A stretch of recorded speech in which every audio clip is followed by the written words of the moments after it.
Okay, so I want to talk about the things that push my edge, that push our edge.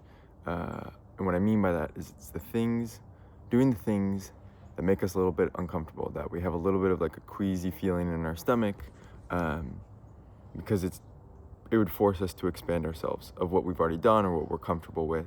Um, and how that, for me, is really this next chapter of my life of really leaning into the parts of myself that are my edges, the parts of myself that I'm like, I would like to do that, but ooh, that makes me, uh, yeah, just a little uncomfortable, just a little like, oh, it's the feeling that comes when you're like, oh, what if I did this? What if I posted 10 videos in 10 days or went and wrote 20 pages or wrote 20 times in 20 days? But like the idea of something in you that if you were to do that, or when you say that out loud, it's like, that would bring up some stuff and it would expand me.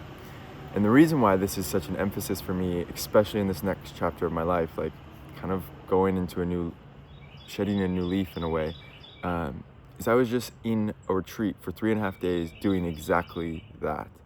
But it wasn't just edges of going and recording videos or reaching out to clients. It was going into my edges that are most true and deep and powerful to me. And what I discovered in that period of time was like, it was so similar to when we create these stories around, oh, I have something I want to do, or I want to create something, and like this whole story of like how scary what would happen, how bad it would be. We create it, and then we sometimes go and do that thing, and then sometimes it's like, oh, that wasn't that bad. Oh, there was actually maybe some really good things in that. Oh, I'm actually glad I did that. And so for 3.5 days last week, I was doing exactly that, but with things that were of belonging, that were things of loneliness, of being alone, of not fitting in, of all the above, of all the things that are I was so deeply afraid of, all the participants were so deeply afraid of, but leaning into those and then seeing the beauty in that. And I want to talk about one specific thing for me, which I noticed because my friend pointed it out to me, which is I had started writing a newsletter a little over a year ago, and I really started off with storytelling, and it was something that was very, very true to me, and I was enjoying it, but it was also exhausting. It was taking more time. It was, when I was sitting down to write, I was like, oh, I gotta craft this whole story. And slowly but surely, I started going away from story. I started turning more towards just kind of telling and sharing, rather than telling the actual personal story, the vulnerability of my story, the things that are happening in my life, which was why people were following me in the first place. People were reading in the first place. And I haven't told many stories in the last few months, and my friend brought it up to me, and he's like, that's what that's what I read it for, is for stories.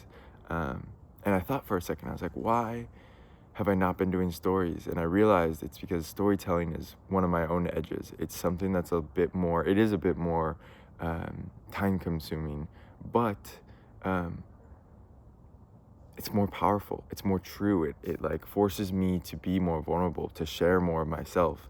And it gives me that like queasy feeling a little bit, that uncomfortable, like kind of squirmy feeling. But at the same time, it's so powerful, and it is what's most true to me. And especially when I have this intention of stepping into something more, stepping into more of my edge in these coming months, years, is like, what would that look like for me to tell more stories?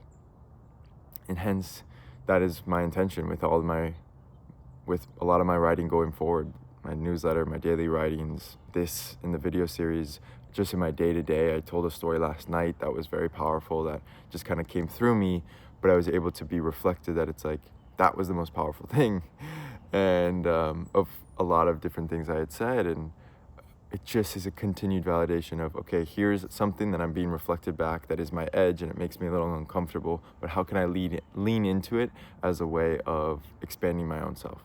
So I offer that to you of what might be your edge in all of this. All right, peace and love.